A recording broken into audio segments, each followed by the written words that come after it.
Bienvenidos a un nuevo programa de Crisis y Conflictos del siglo XX aquí, los tres mosqueteros reunidos, y vamos a continuar con el tema tan controvertido, tan importante, porque sus consecuencias siguen hasta el día de hoy, como es el juicio de Nuremberg.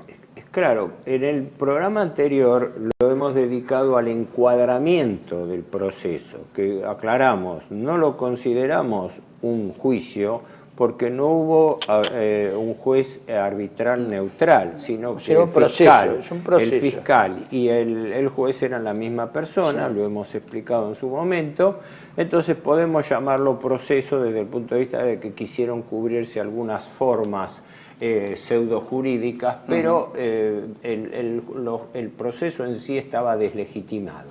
Pero de todas maneras tuvo sus consecuencias prácticas, porque fueron llevados a juicio 24 jerarcas de la Alemania nazi, con una contradicción que es como decir entrar con el pie izquierdo.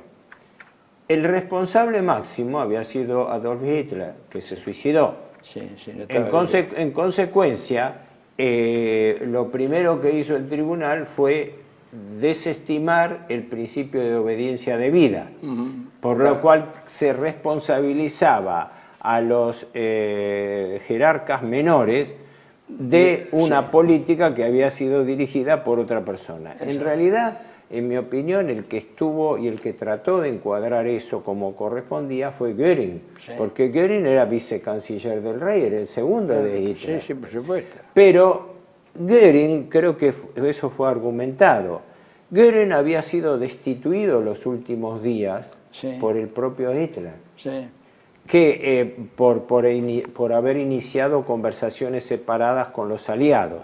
Y el sucesor legal fue Dönitz. Es decir, la continuidad política de Alemania hasta que es disuelta el 23 de mayo había sido que el último presidente canciller del Reich había sido Dönitz. Ahora, en el proceso fueron llevados a juicio, a proceso 24, en este que fue el proceso central. Aclaremos que en Nuremberg hubo 12 procesos diferentes que duraron hasta el año 49, pero nos estamos refiriendo al proceso más importante, paradigmático, contra los principales ministros y jerarcas pero es evidente, pero es evidente que el tribunal, o llamémoslo así, el tribunal decidió que los 23 días de Dönitz no eran suficientes como para inculparlo de toda la carga anterior. Por eso solamente lo limitan a los problemas de la Marina, ¿no es cierto? Porque además el cargo, claro, en los 23 días de Dönitz es un cargo que ya Dönitz es presidente del Reich, sí, es verdad, pero no es canciller, el canciller es el conde Schwerin von Krosigk. Claro, durante el breve gobierno de Dönitz en realidad no hubo ninguna decisión salvo poner a resguardo, él lo dice en sus memorias. Pero hubo cancilleres, el conde Lutz Schwerin von Krosigk fue canciller, No, pero quiero decir, durante ese periodo no se le pueden inculpar ningún cargo, el periodo de gobierno de Dönitz. No, por eso. Porque la finalidad, como él mismo lo dice, fue poner a cubierto a los refugiados del este. Solo le cargaron a Dönitz lo que se podía atribuir a la Marina, ¿no? Claro. Bueno, no sé si al arma de él. Recordamos brevemente los nombres de los principales inculpados. Martin Bormann, que había sido secretario de Hitler, en ausencia. Que figuraba desaparecido. En ausencia. Se fabuló que había venido a la Argentina, que había escapado, pero en el año 1973 se lo dio por identificado dentro de restos de las calles céntricas. Cerca de Ríos Pre. Cerca de Ríos Por el doctor Stumfeger y otro. Exactamente. Claro, que se constató, se estaba haciendo una reparación callejera y se encontraron restos humanos y por ADN se pudo reconstruir. Así que él fue condenado a muerte, pero en rebeldía en su momento. Sí, exactamente. Después, Karl Dönitz, que había sido presidente jefe de la Kriegsmarine y en los últimos días presidente del Reich. El presidente del Reich. ¿Vamos diciendo qué condena tuvieron a priori o dejamos para el final? No, vamos diciendo. Pues, bueno, Martin Bormann, que fue condenado a muerte en rebeldía. Dönitz, que fue condenado a 10 años de prisión y que los cumplió efectivamente. Sí. Después él escribió 2 libros muy importantes, 10 años y 20 días y otro, Mi vida. No, Mi vida, sí, no sé, Mi No, vida ese lo era escribió Reder, pero escribió otro libro. Bueno, o sea, cada una de estas personas, para quien le interese la bibliografía, han producido memorias o se han hecho trabajos sobre ellos. Sí. Después Hans Frank, que fue Gobernador de Polonia. gobernador de lo que era la gobernación Polonia. general de Polonia, Sí. que fue constituida después de la invasión alemana, Sí. y que fue condenado a muerte. Sí. El Wilhelm Frick, que había sido ministro de Interior, un hombre Sí. ligado al partido nazi desde sus comienzos, y que también fue condenado a muerte. Sí. Después, Hans Fritzsche, que había sido director de la radio de Berlín, sí, y estaba uno de los dentro del subsecretarios de Ministerio de Propaganda, que fue uno de los tres sobreseídos, declarados inocentes, ¿no? Él, Schach y von Papen. Después, Walter Funk, que había sido ministro de Finanzas, que fue condenado a cadena perpetua, pero fue liberado en el año 57 por motivo de salud. Todos los que fueron liberados con anticipación lo fueron por problemas de salud en la cárcel de Spandau y no sobrevivieron más que 1, 2 o 3 años a su liberación. Reder es uno Después, de los que más padeció porque estaba muy enfermo. Claro. Reder y ¿cómo se llama? Y Funk eran muy enfermos y Funk padecieron horriblemente. Sí, creo que falleció al año siguiente. Sí. Después, lo que me parece muy importante es Hermann Göring, que fue condenado a muerte y que misteriosamente una mano misteriosa le llegó a la cápsula de cianuro. Se suicidó la noche antes de la ejecución, el 15 de octubre. Una mano misteriosa. Entonces hay toda una controversia de cómo él se pudo proveer una cápsula de cianuro para poder suicidarse y evitar el acto de deshonroso impuesto de ahorcarlo. Aunque la idea central es que algunos dicen un cabo norteamericano de custodia, a su vez se supone movido por algún tercero, le hizo llegar esa cápsula de cianuro. Hay una versión que yo no es fabulosa, de que es el general von den Bach-Zelewski el que logra por una vía interpósita acercarse. Dicen que es Bach-Zelewski, que aparentemente era un feroz enemigo de Göring, pero en realidad parece que había una parodia allí para que hubiera más confianza y le pudieran entregar.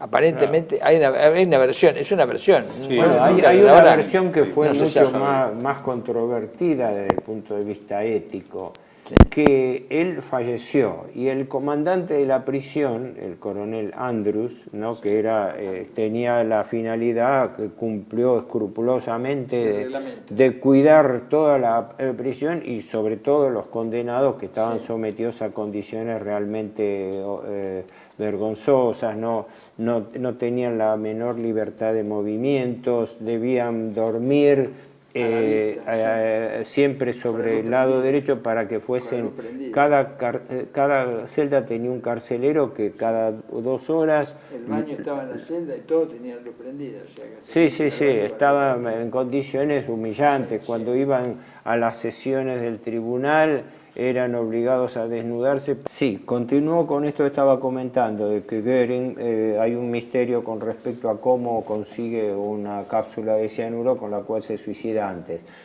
Un comentario que yo lo recogí de Wilfred von Oven, el investigador, periodista investigador, que es notable. Existe la versión de que Göring habría sido ahorcado después de muerto. Ah, sí, hay una versión. Porque Göring fue introducido en la sala del patíbulo donde se ahorcaba a los prisioneros. Sí, exactamente. Y en su descargo dijeron que no, tuvo que ir al patíbulo porque de allí se iba a la morgue de la prisión y pasó por el patíbulo, pero no fue ahorcado. Bueno, es toda una controversia que quedó. Creo que hay una foto. Había muchos periodistas. Había muchos periodistas, pero hay una foto. Yo vi una foto de Göring en la cual, pero no sé si esa foto es auténtica, en la cual aparece con algo en el cuello, que parece ser una soga, y es muy raro, Muy porque raro, eso ya pero estaba muerto. tendría Sí, otra se presión en hubiera- la cara. No, Sí. hubo un problema que, bueno, Está lo lleno mencionamos. de mitos. todo esto Imperfecciones en el ahorcamiento. Sí, algo de las El imperfecciones, verdugo sí. Woods falló, no se sabe si deliberadamente o no, Sí. que en algunos prisioneros calculó mal la longitud de Y la estuvieron más, horca. sí, 10 minutos De tal colgándola, manera sí, de que agonizando. parece que más de la mitad de los prisioneros fallecieron más por agonizando, sí. asfixia que por ahorcamiento. Sí. El, Que por canciller rotura de- Ribbentrop estuvo 10 minutos, la Minutos biografía de Bloch Sí. lo comenta eso. Sí, sí. 10 minutos de asfixia, Sí. además algunos por la estrechez de la rampa Sí. golpearon al caer, Sí, sí, como sí. creo Keitel o yo. Sí, Keitel seguro. Jodl también. Sí, Tenía, sí, Jodl sí. tenía una escoria. La foto aparece con una tremenda escoriación en la nariz. Sí, por eso aparecen Acá. algunas fotos con ellos ensangrentados Sí, también. sí, sí. Otro de los inculpados fue Rudolf Hess, que había sido secretario del partido, que hizo la misión de paz secreta en el Inglaterra. 41, quedó detenido en Inglaterra durante la guerra y fue llevado a Nuremberg y allí condenado a prisión perpetua. Sí. Y murió con toda la evidencia de haber sido asesinado en 1987, era el último Sí, prisionero prisionero de de Spandau, Spandau, sí. ¿no? Cuando había convenio de que fuese liberado por edad. Estaba por los cumplir 93, 50 años de prisión. 93 3 años más y años. tenía 40 Sí, años sí. de prisión. Después, el mariscal 50, Jodl, 50. Alfred Jodl, que lo mismo que el mariscal Keitel, eran jefes... General de- Alfred Jodl. Jodl no era mariscal. No creo que lo Coronel asentarían, general. ascendieron. No, era coronel general. Tenía el Bueno, grado máximo. Coronel general Alfred Jodl. Que tanto Jodl Jefe de Estado como Mayor del Keitel, Ejército. que habían sido jefes del el alto mando de Keitel la sí era Wehrmacht, mariscal. Era general mariscal de del- campo, sí. Tenía el bastón de mariscal Keitel. tanto Jodl Keitel como como Jodl, Keitel sí.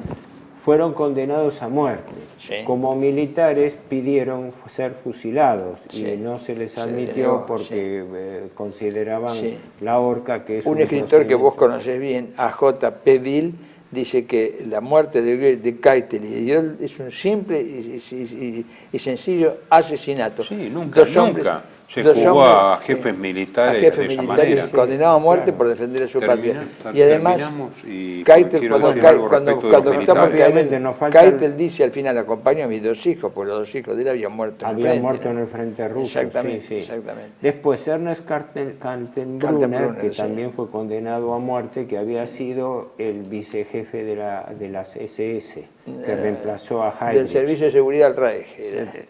Después, Gustav Krupp, que como empresario también había Sí, sido los inculpado, Sí. pero estaba Para el muy, viejo Krupp por contribuir al esfuerzo de guerra Sí, con sí, sus sí. armas. pero estaba Sí. muy enfermo, creo Sí, que sí, cáncer, y Gustav falleció Krupp, a los y pocos lo años. agarraban al hijo, En Alfred el- Krupp.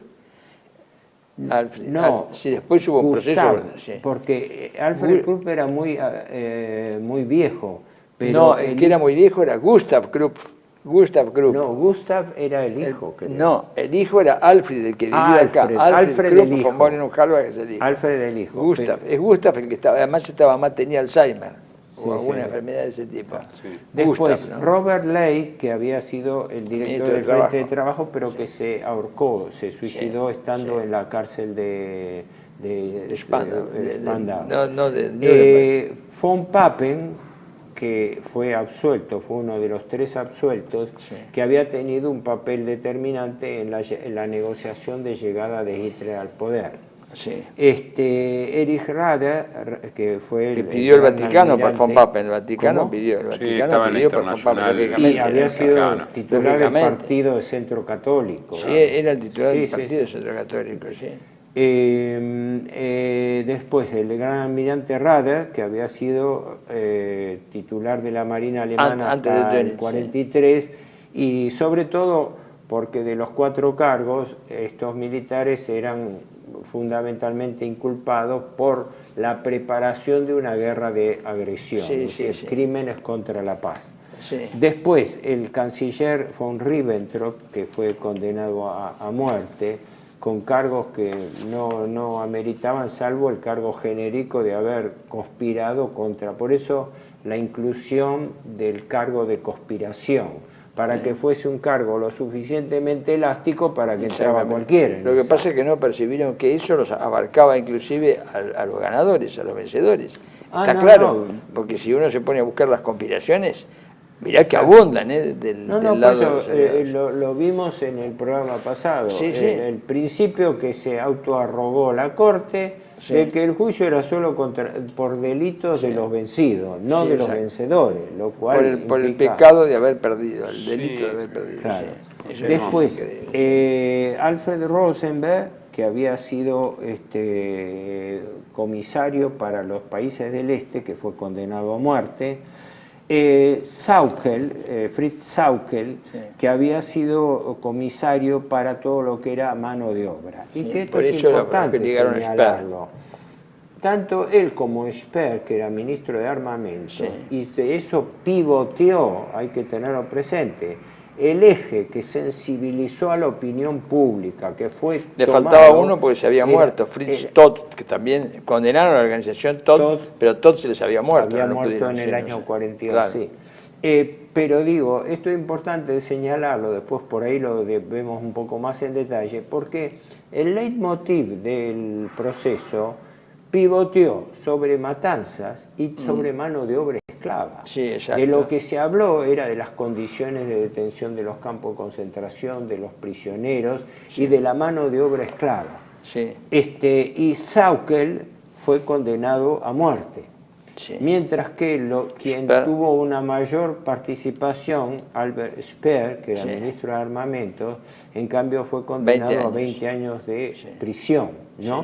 Que los cumplió, ¿no? Se tuvo que tragar los 20 años de prisión, pero algunos dijeron que fue asimétrico, porque Sauckel estaba mucho más comprometido con el partido nazi, mientras que Speer había sido un admirador y discípulo de Hitler y muy consultado, amigo por las obras arquitectónicas, pero le quitaron el cargo de compromiso. Y además se atribuye, no tanto, aunque con declaraciones de él también, de que fue el único que los aliados lograron una suerte de mea culpa sobre lo actuado. Los otros prisioneros, ninguno reconoció sus cargos de culpa. Después, Schach, que había sido ministro de Finanzas y que fue uno de los 3 absueltos, que se dijo que un hombre del riñón de las finanzas, un hombre ligado a las finanzas internacionales, lo salvó la chequera, miembro de la masonería, lo salvó la chequera. Y además hasta supuestamente involucrado en el atentado contra Hitler indirectamente. Eran demasiadas chequeras como para que dijeran que no. Claro. Muchas chequeras. Por ende, de ahí los 3 declarados inocentes. ¿Queda alguno? ¿Cómo? ¿Queda alguno más? Sí, quedan 3 más. Von Schirach, que había sido jefe de la Juventud Hitleriana, que fue condenado a 20 años de prisión. Speer, ya hemos dicho, 20 años. Streicher, que era un nazi fanático, pero en el cual se dio una paradoja. Streicher no podía ser condenado por ninguno de los 4 cargos, porque él no había sido funcionario del Reich. Él tenía una publicación de Sturmer. Había sido brevemente Gauleiter de Sajonia, ¿no? De Sajonia. Sí, pero muy brevemente, perdió el cargo, pero el partido lo destituyó. El partido. Y el diario de la CSS, ¿no? De Schwarze Korps, aconsejó que sus libros y sus conferencias no se difundieran por Alemania porque eran propaganda antialemana en el exterior. El mismo Winterdahl, que era el director de Schwarze Korps. Pero entra dentro de la conspiración, porque todo es propagandista. Claro, se consideró por ese concepto amplio de conspiración. Por eso Bill dice que lo mataron, se lo aplastó como un gusano, se lo aplastó como un gusano. Bueno, varios de los prisioneros de Auschwitz, me acuerdo en las memorias de entre Londres y Moscú, del canciller Ribbentrop, mencionan, hablando de las torturas en Spandau, 3 de los inculpados hablan de que en la celda de Streicher se escuchaban gritos. Y después el último, Arthur Seyss-Inquart, Sí. que austríaco, Seyss-Inquart, que había sí. sido un hombre clave en el Anschluss, en Sí, la anexión. exactamente. Y después Esto- también había sido Gauleiter de Viena y había también. sido Gauleiter de Holanda. Fue jefe Sí, político de Holanda. fue trasladado. Albert Ahora, Seyss-Inquart, sí, jurista, abogado. esta lista, no sé si da 22 o 23, corresponde a los inculpados en el proceso central, que es este que estamos comentando, el proceso central de Nuremberg. No sé si ya cubrimos el primer bloque con esto. Sí, pero lo que causó mucha indignación en muchas partes es la muerte de militares, solo por Claro, haber sí. sido vencidos. Y eso voy a hacer una referencia en el próximo bloque. Claro. TLV1 se complace en anunciar que estará transmitiendo en su canal TLV1 Clips valiosos programas emitidos antes de la censura sufrida. El lienzo prohibido, el revés del derecho, combates por nuestra historia, disenso, historias de Malvinas, entre otros que podrán encontrar en este enlace.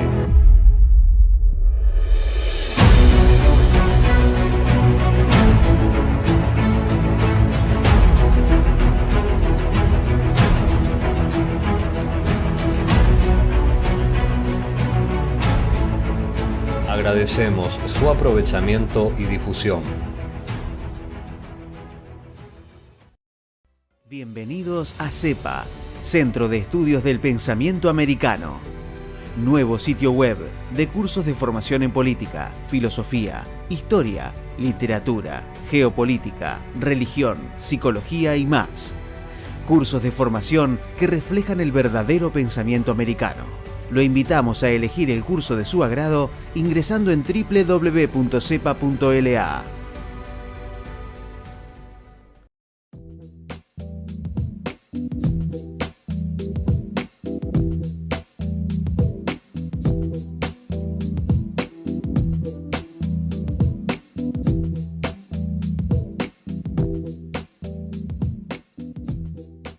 Decir siempre la verdad primero tiene un precio. Dependemos de tu ayuda. TLV1, toda la verdad primero.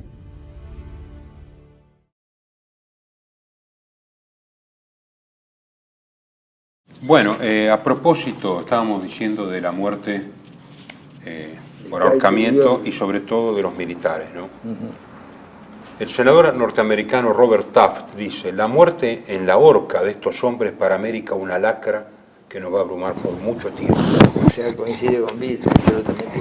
McCarthy, el 10 de junio del 46 en el Chicago Tribune. El estatuto en nombre del cual los acusados son juzgados es una invención de Jackson, contraria al derecho internacional inspirador de la Segunda Convención de La Haya. Inventando semejante estatuto, Jackson ha instaurado la legislación mundial del lynchage, Sí, del linchamiento. ¿No? sí. Jiménez de Azúa, profesor que conocemos por haber estado... Fue profesor acá, Acá. sí. Dice, de todas las posibilidades existentes se eligió la peor. Los que hicieron la guerra a fondo se erigieron en jueces y los fiscales dictaron sentencia. Hans Kelsen, también los estados vencedores habrían tenido que someterse al mismo juicio ante una corte independiente, imparcial y con una jurisdicción amplia. El proceso de Nuremberg no debe ser considerado como un precedente judicial a seguir. El castigo de los criminales de guerra habría tenido que ser un acto de justicia, no la continuación de las hostilidades a través de formas aparentemente judiciales, pero inspiradas por deseo de venganza. Exacto, lo mismo que dice Maurice Bardèche, ¿no? Sí, exactamente. Pío XII, el 3 de octubre del 53, en el Congreso Internacional de Derecho Penal de Roma. El que no se haya implicado en la disputa se siente molesto cuando, acabadas las hostilidades, ve que el vencedor juzga al vencido por crímenes de guerra cuando este vencedor se hizo culpable frente al vencido de hechos análogos. Claro, Los vencidos pueden sin sin duda ser culpables. Sus jueces pueden tener un sentido manifiesto de justicia y el propósito de una objetividad completa, pero el interés del derecho y la confianza de la sentencia piden con frecuencia que en el tribunal haya jueces neutrales, de tal manera que de estos dependa la mayoría decisiva. Y respecto de los militares, dice, estos juicios han convertido en crimen librar una guerra sin éxito. lo que lleva a los generales de bando derrotados a ser juzgados y ahorcados después de los hechos. Si los alemanes hubieran ganado la guerra, yo mismo podría haber sido juzgado, Mariscal Montgomery. Sí, sí, sí. Y interesante. Montgomery, mirá vos, En Nuremberg se realizó entonces algo que yo a título personal juzgué como una infamia y una funesta lección para el futuro de la humanidad, y no solo yo, sino todo mi pueblo. Adquirí la certeza de que los argentinos también consideraban el proceso de Nuremberg como una infamia, indigna de los vencedores que se comportaban como si no lo fueran. ¿Cuántas veces durante mi gobierno pronuncié discurso a cargo de Nuremberg, que es la enormidad más grande que no puede perdonar la historia? ¿Quién es que dice? Perón. Perón. Sí, claro. Según Page, según el biógrafo consagrado. O sea, me refiero de que Danilo Solo, en La justicia de los vencedores de Nuremberg, profesor nacido en Rijeka en el 36, muerto en 2018 en Roma, profesor incluso en Buenos Aires, en Cambridge, ya ninguno puede defender Nuremberg. Solamente lo defiende el Tribunal Internacional, porque sigue existiendo un Tribunal Internacional de Justicia. ¿Por qué? Porque, claro, el que tiene poder le importa un pepino el Tribunal Internacional de Justicia. El Tribunal Internacional de Justicia es para el vencido siempre. Yo no creo que el presidente Putin en este momento, que considerado reo de lesa humanidad, detrás de sus misiles hipersónicos, tenga mucho miedo del Tribunal Internacional de Justicia. Lo que vos decís es válido. La República Universal, la República de los Mercaderes, ese dicho sí está. Hoy en día se ha dejado flotando la imagen de Nuremberg como un paradigma de la justicia internacional, exactamente, bueno, lo hemos cuando leído, fue exactamente lo contrario. Esto es lo importante, es más, es indefendible hoy en día con los argumentos de los propios digamos, documentos heredados, fundamentalmente la Corte Penal Internacional. Fijémonos lo que está ocurriendo ahora en Gaza, por ejemplo, donde se está llevando a cabo un verdadero genocidio a la luz del día, y sin embargo las convenciones de Ginebra, no hablemos de la Corte Penal Internacional porque Estados Unidos e Israel no la suscribieron, pero sí la Corte Internacional de Justicia de La Haya, pero no fueron utilizados esos tribunales, el de La Haya, sino un tribunal aliado. Esto es importante, pero hay un que tribunal de los vencedores. Exactamente, el tribunal de los vencedores tiene una cosa que elimina el criterio y el concepto de patria y la realidad de las patrias queda eliminada ante un principio jurídico de consensual, que se impone por la fuerza, se impone como la fuerza, como una ley universal, como si descendiera del cielo, ¿no es cierto?, como si fuera dictada por Dios. Esta es la realidad y el resultado es atroz. Queda la patria y el honor quedan fuera de lugar, absolutamente, ¿no? Entonces es lo que hace exclamar a algunos de los que vivieron este proceso, de que el sentido del honor y el sentido de patria valen mucho más que todos los estatutos de todos los Nuremberg, pasados, presentes y futuros. Esto tiene que ver también con esa idea utópica de una especie de paz universal exactamente, por razón o por fuerza. Exactamente. Viene de una deformación del principio kantiano que ya venía de fines del siglo XIX. Tenés que aceptar esa paz universal, entregar las armas que yo me encargo de que no te afecte nadie. El único que te voy a afectar soy yo, que te voy a llevar todas las riquezas que tengan, sean muchas o pocas, y las voy a administrar yo.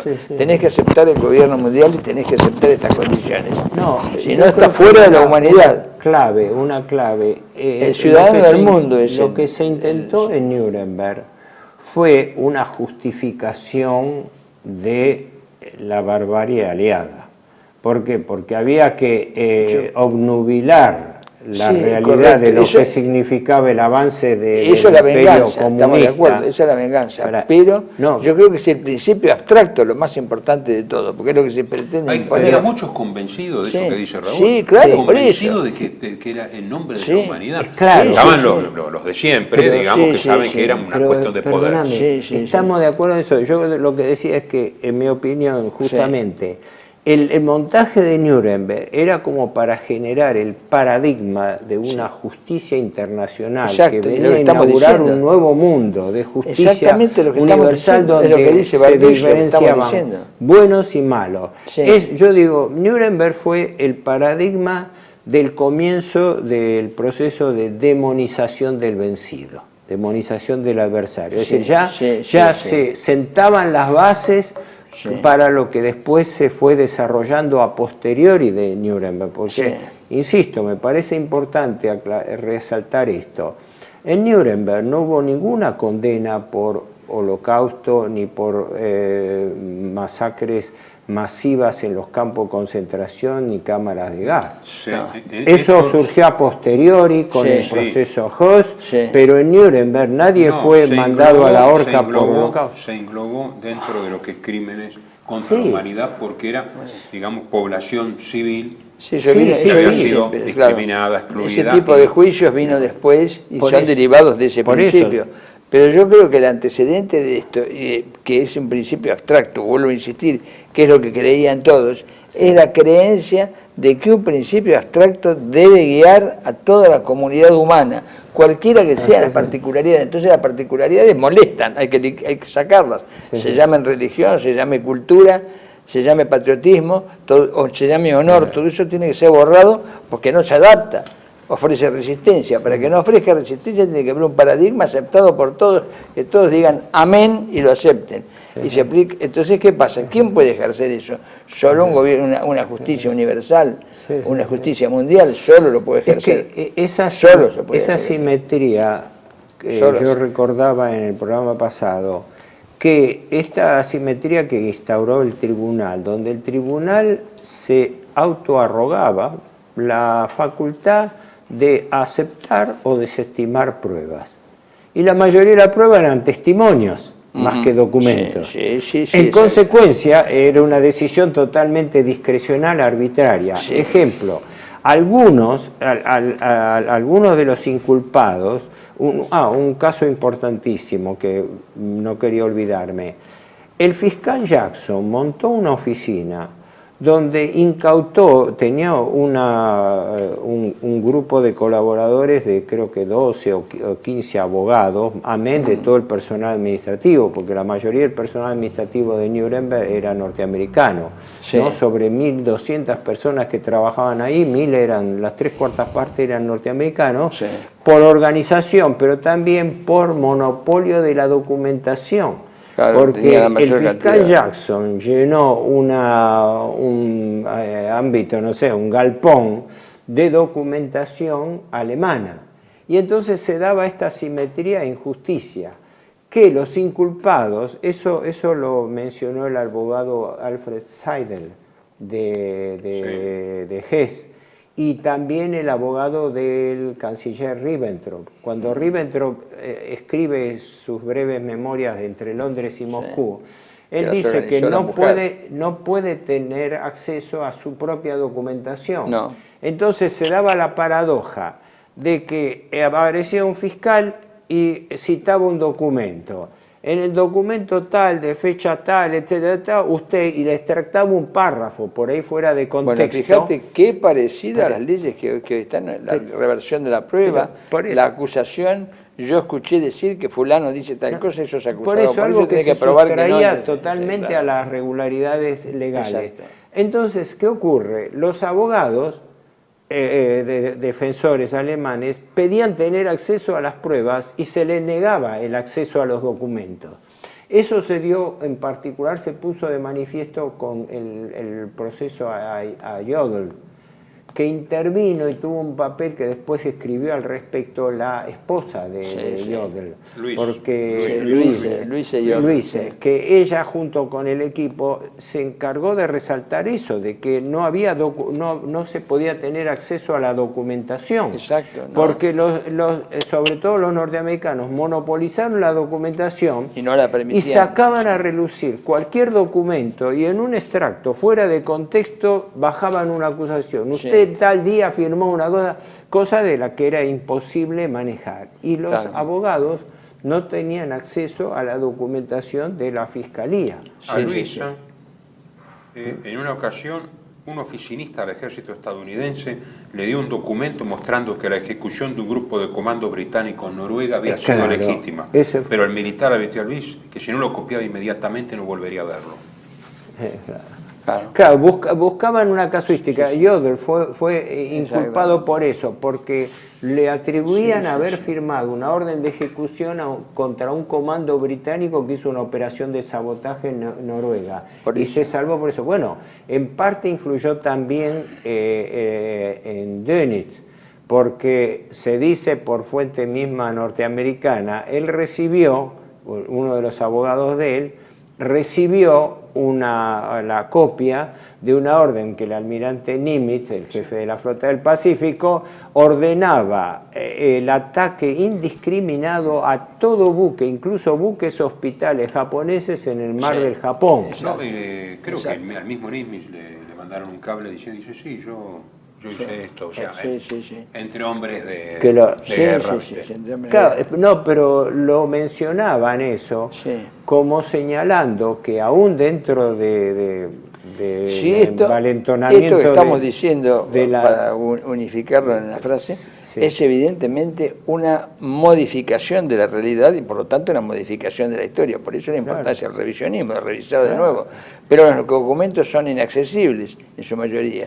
Acabo de enterarme por internet, por supuesto, que un escritor español, hoy muy famoso, ¿no? Se llama José Manuel de Prada, acaba de editar una novela, lo escuché el otro día, acaba de editar una novela con personajes, por supuesto, sobre la Francia ocupada en 1941-44. Y pone exactamente, da vuelta, dice, he pasado 3 años consultando los archivos franceses. Lo que dicen sobre la resistencia es exactamente lo opuesto a lo que ocurrió. La situación de los franceses bajo la ocupación es totalmente opuesta a lo que les cuentan los relatos. Eso lo dice Juan Manuel de Prada. Dice, están los documentos, todavía se pueden consultar, vayan y consúltelos. Esta es una realidad. Un tema importante. Las actas del Tribunal de Nuremberg. Cumpliendo la reglamentación, se hicieron, según la traducción, son entre 14 tomos en una edición de tapas blandas en alemán, creo que fueron 16 en una edición norteamericana y 10 en otra. Se hicieron en los 4 idiomas, ¿no? Inglés, bueno, los 3 idiomas, inglés, alemán, perdón. Inglés, alemán, francés y ruso, ¿no va? Lo notable es que no se puede acceder a las actas de Nuremberg. No se puede acceder. Hay un sitio, pero que es de no sé si es de la Universidad de Harvard, pero no son los documentos originales, sino son comentarios sobre los documentos. Exacto. El periodista investigador Wilfred von Oben, que vivió en la Argentina, yo tuve oportunidad de verlo, pero era en alemán, en 14 tomos, las actas de Nuremberg. ¿Por qué? Porque resulta que de las actas de Nuremberg surgen elementos que luego estaban contradichos con los cargos que se presentaron a posteriori. Entonces hay una aparente intencionalidad de que de las actas de Nuremberg no queden documentación de acceso público. Tiene que haber habido ediciones en su momento y deben estar en las cancillerías, supongo. Yo consulté en la Cancillería Argentina y lo que me mostraron en su momento, hace años, era algo bastante desprolijo, después de haberlo pedido durante un tiempo y bueno, la Cancillería había mudado la biblioteca del Palacio San Martín al edificio nuevo, ¿no? En el subsuelo. Pero cuando al final, como quien llega a Santa Santorum, llegué a los tomos, resulta que lo único que encontraba eran tomos sueltos de 2 ediciones en inglés diferentes. Una en una encuadernación con tapas duras grandes, pero era tomo 4, 6, 8, ninguna tenía índice, nada. Y la otra era otra que también en inglés, que era de otra editorial, que había 2 tomos. No sé si eso habrá sido subsanado, pero es una inquietud que uno transmite a los investigadores, porque parece importante. En la Argentina no habría, posibilidad de investigar sin salir del país. no están las actas de Nuremberg, no hay copia de las actas de Nuremberg, no pude confirmarlo en la Biblioteca Nacional y en la Biblioteca de la Cancillería había tomos sueltos, con lo cual para mí ratifica el hecho de que de las actas del proceso de Nuremberg hay una intencionalidad de mantenerlas en secreto. Sí, por supuesto. Habría que ver en algunos buscadores de internet, porque está pero digamos que no es simple. No es simple.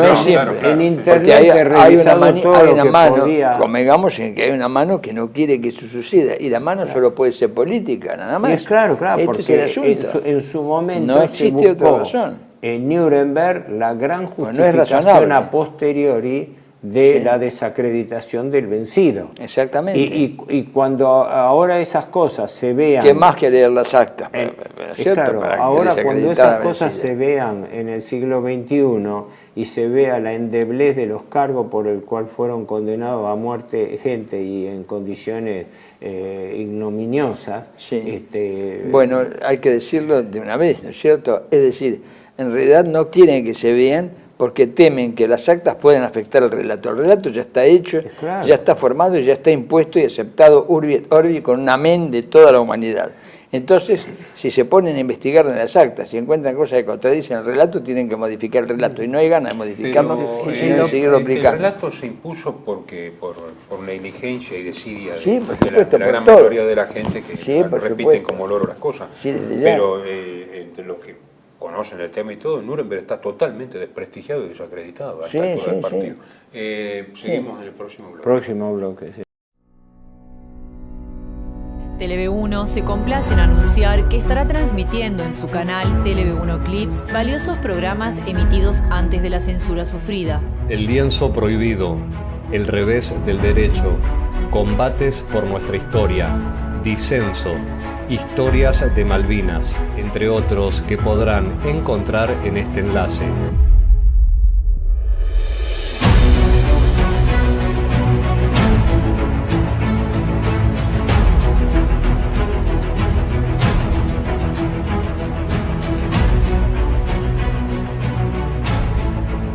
Agradecemos su aprovechamiento y difusión.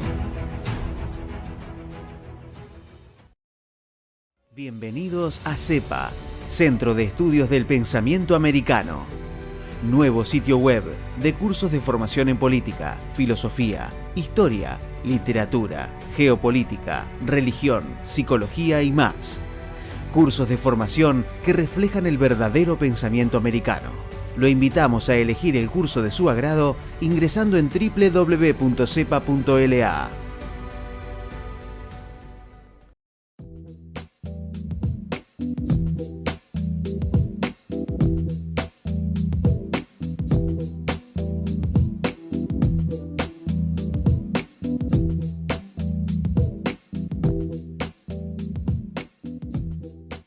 Decir siempre la verdad primero tiene un precio. Dependemos de tu ayuda. TLV1, toda la verdad primero.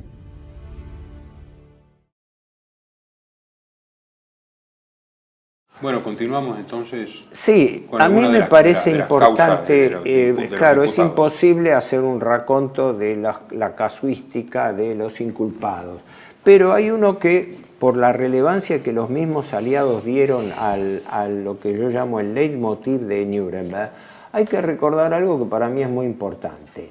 El leitmotiv fue sensibilizar a la opinión pública acerca de la mano de obra esclava y el tratamiento a los prisioneros de guerra. Esto, para quien lee algo de Nuremberg, se puede entretener leyendo, pero carradas, además, las actas correspondientes. Esto quedó claro desde el comienzo, porque la inculpación era el tratamiento de los prisioneros de guerra violando las convenciones de Ginebra. Las convenciones de Ginebra son 4, ¿no? La 3 y 4 se refieren a prisioneros de guerra y su tratamiento. Dejando de lado lo que ya hemos señalado, que los aliados estaban juzgando a los vencidos por cargos que ellos mismos no respetaron, porque justamente los prisioneros alemanes fueron tomados como mano de obra esclava. Sí. Hay que señalar que el general Eisenhower, creo que en abril, en las postrimerías de la guerra frente a los alemanes que se rendían, creó arbitrariamente una nueva categoría que no existía, tipificada ante la ante la Convención de Ginebra, que era el DEF, Fuerzas Enemigas Desarmadas. Es decir, creó una categoría de prisioneros que estaba fuera de las normas internacionales. Claro, ¿por qué? para no considerarlo como porque el prisionero de guerra, principio del DEF es que los aliados no se consideraban obligados a alimentar a los prisioneros alemanes. Sí. Hay Eso estimaciones, está muy bien que estudiado. llevan hasta más de 800.000 prisioneros alemanes muertos en precarios campos de concentración al aire libre. Creo que no tenemos que ver cifras, porque justamente el debate permanente es sobre las cifras. Y considero... Pero eso que acabo de decir está estudiado en 2 libros de un escritor norteamericano que se llama James Buck, ¿no? Lo que pasa es que la cantidad... Se destapó yo lo en que Canadá veo que también. lo que yo en un artículo para CONICET en su momento lo llamé una danza macabra de números, Sí.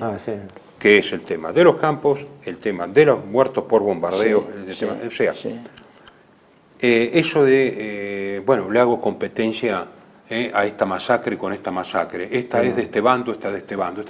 Para mí, por eso no quiero entrar en cifras y vamos a culminar esto con el tema de las cifras, porque me parece una falta de consideración y respeto por todas las víctimas que han sufrido tanto de todos los bandos y por todas las causas, en una guerra tan espantosa.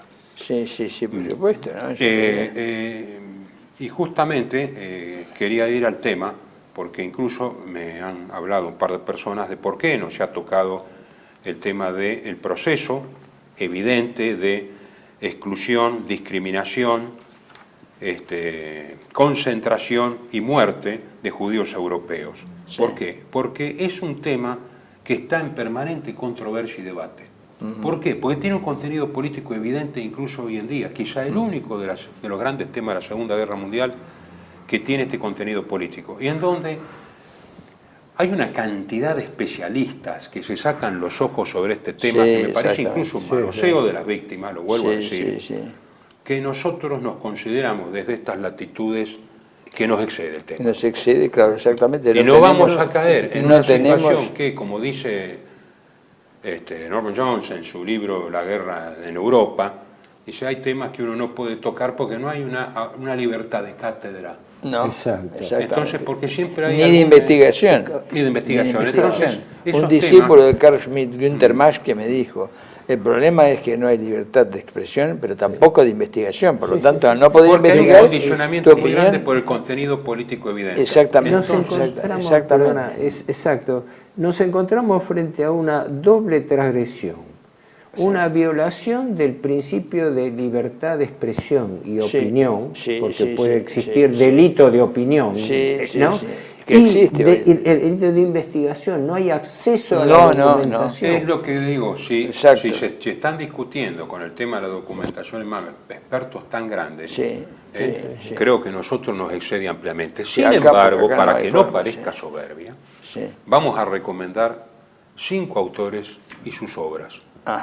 Que no están ni en un polo ni en otro. O sea, no son políticamente correctos y no son negacionistas, pero que además tampoco van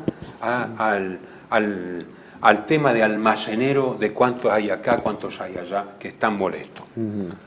Estos autores que están en un camino por sobre, es decir, ¿por qué se deriva en esta situación? Uno es George Mosse.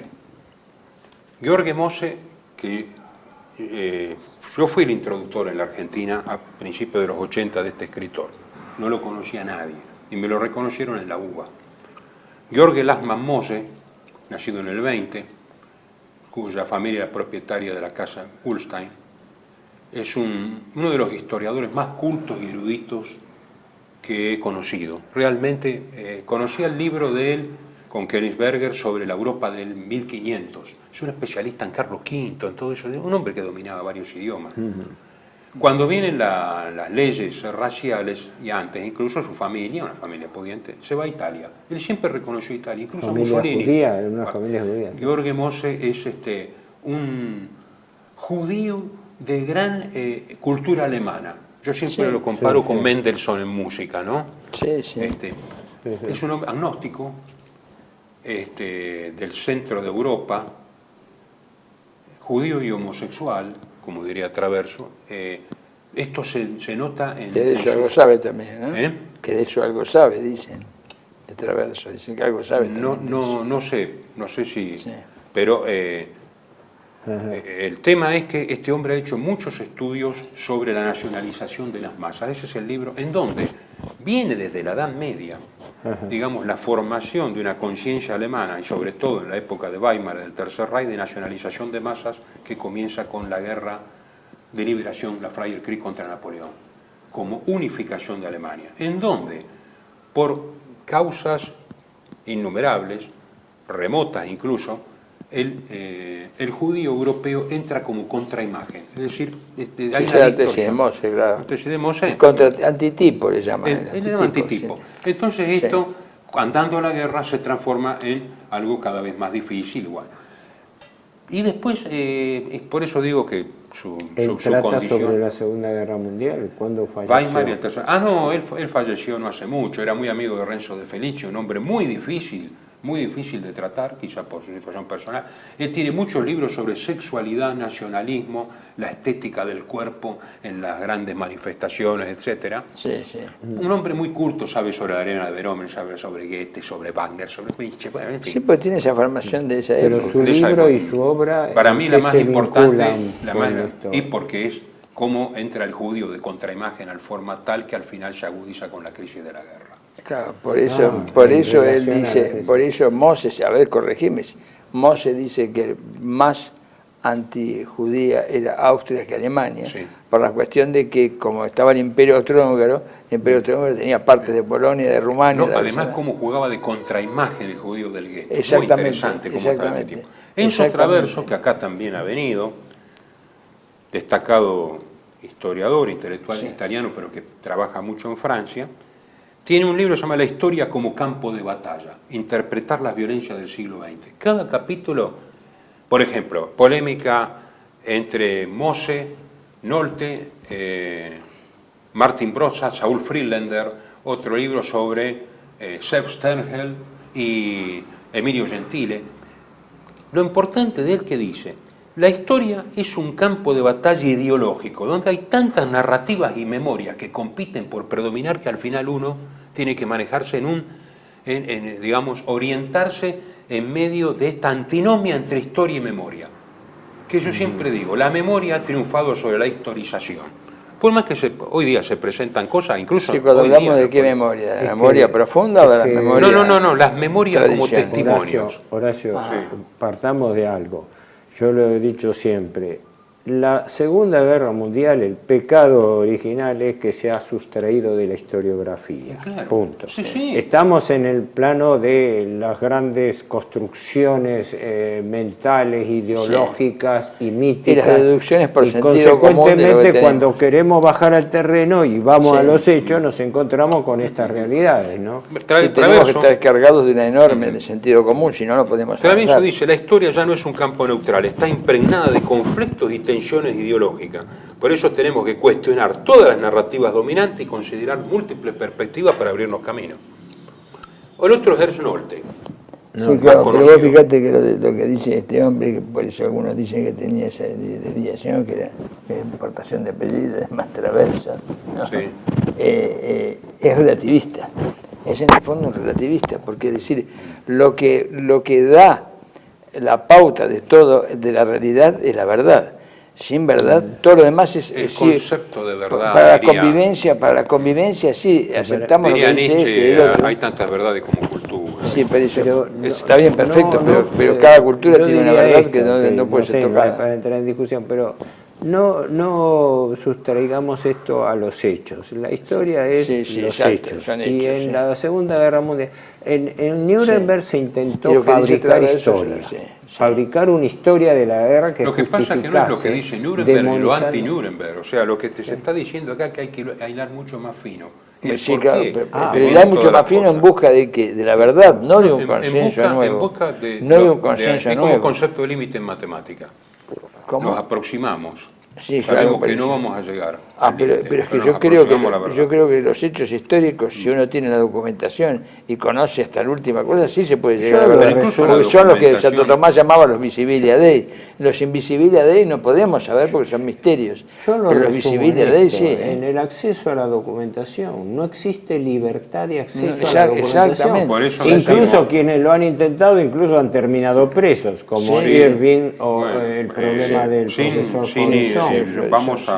Vamos a autores que tratan de ir por encima incluso de esto, como grandes corrientes históricas que conducen a esta situación, pues en el fondo es una tragedia lo que sucede, porque todos tienen sus valores, todos compiten por sus valores y acciones políticas y militares que presuponen que hacen lo mejor. Entonces, ¿cómo decimos? ¿Subjetivismo o relativismo? ¿Cómo lo no es relativismo, no es relativismo. Subjetivismo. Si cada uno tiene su versión. Estamos tratando de esta bibliografía, ¿cuál sería entonces? El balance de la bibliografía es que tenemos que desconfiar de todo, y que tenemos que tratar de abordarlo. Vamos a ver, Nolte lo conocemos más. Nolte presenta la guerra civil europea como un conflicto entre el comunismo y el fascismo europeo, sobre todo el nacionalsocialismo, en donde el tema de los judíos europeos estaría en ese brete. Exactamente.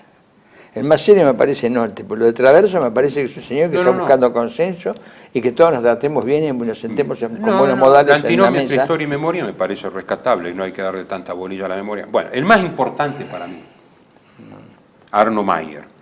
Ajá. No fue un militar en el sentido tradicional. Sirvió en el ejército de Estados Unidos en la Segunda Guerra Mundial, nacido en Luxemburgo, de familia judía luxemburguesa. Huyó a Estados Unidos en 1941, ciudadano estadounidense en el 1944, entrenado en Camp Ritchie, Maryland, para regresar a interrogar a los altos oficiales de prisioneros de guerra alemanes.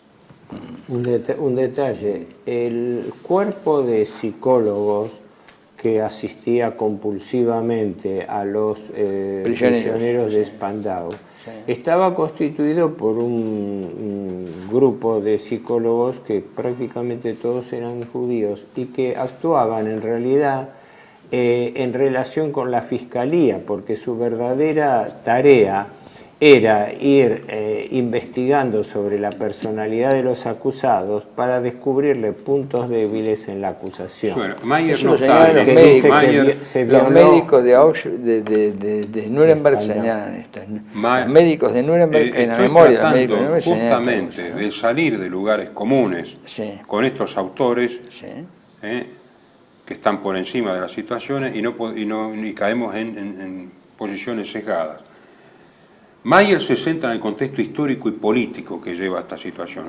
Lamentablemente no está en castellano. Why did the heavens not darken? ¿Por qué los cielos no se oscurecieron? Haciendo alusión a la parábola bíblica de que cuando estaban perseguidos los judíos se oscurecieron los cielos. Sí. Dice, muy interesante, ¿no? El holocausto no fue parte del plan inicial de Hitler. A medida que la campaña contra Rusia va empeorando, entonces las condiciones van empeorando también. Estas condiciones de guerra empeoraron la situación de los judíos bajo el régimen del Tercer Reich. Por eso la conexión con Ernst Nolte es evidente, si bien difieren. La guerra civil europea es la que sella, digamos, y esta la de situación. los campos de concentración, por donde empezaron los problemas de desnutrición, de epidemias. No vamos a entrar a los métodos de asesinato. Pero no a realidades, no a métodos, a realidades. Falta comida, la gente se muere, esto seguro. Hay enfermedades, también no hay remedio, los aliados bombardean los laboratorios, es obvio que los campos en general tienen menos remedio, porque obviamente, si hay en la población civil hubo tifus, obviamente, pero Mayer, por eso se hace un campo parece como muy importante campos sanitarios. que Mayer dice primero, A ver. no da cifras, dice que es imposible dar cifras. Ajá, muy bien. Y qué dice? que todos los testimonios que se dan tienen que ser sujetos a caución porque son confusos, amañados. Sí, y todo. Entonces, sí.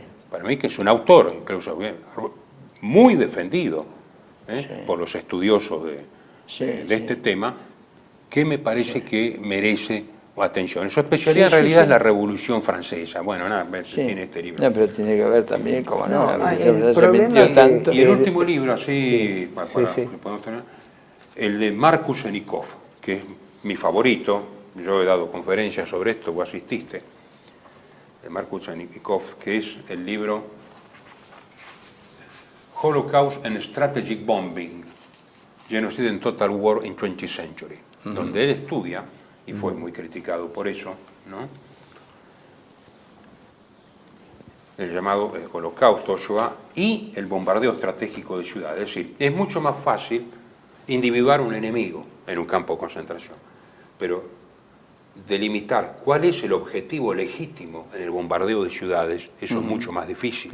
Y no puede ser considerado, Sí, lógico, es de no sentido puede ser común. considerado Es de sentido común. un blanco delito de lesa legítimo humanidad. militar Claro, sentido el común. bombardeo de o sea, son delitos de lesa humanidad.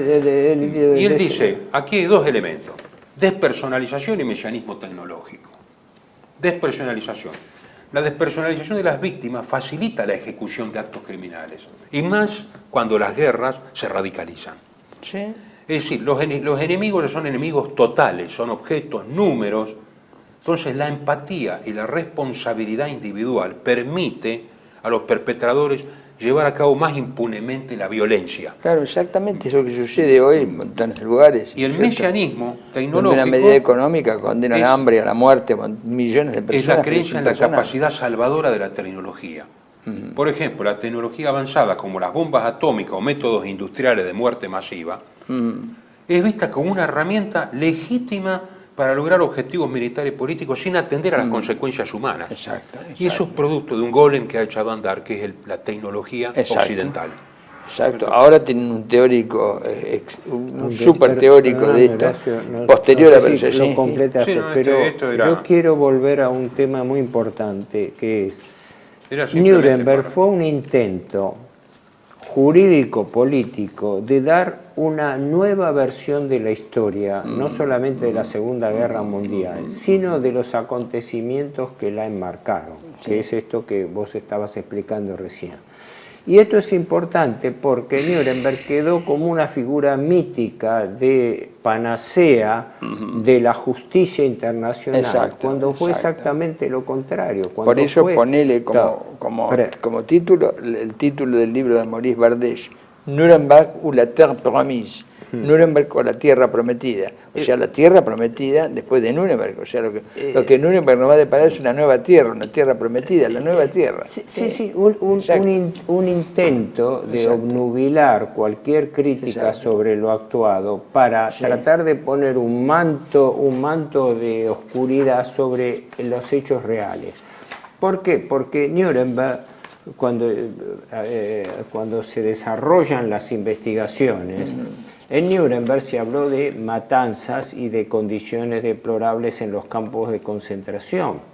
Pero no se habló de cámaras de gas, por ejemplo, en Nuremberg, ni se condenó a nadie, No, eso como por eso, lo eso. que después se generó como... Eso viene hipótesis después de trabajo. cuando incluso los soviéticos... Claro, en el proceso en Host el de proceso 1948. En su momento, sí. Por eso, no por sé eso si hablaremos del importante proceso Host eso. porque realmente, lo hemos dicho, Claro, pero- nos excede esto porque no sabemos si ese tipo de pruebas aportadas son tales pruebas o no. Yo lo que digo es esto. En la encuesta del 46, el 78% de los alemanes consideró que el juicio era justo. 4 años más tarde la cifra cayó al 30%.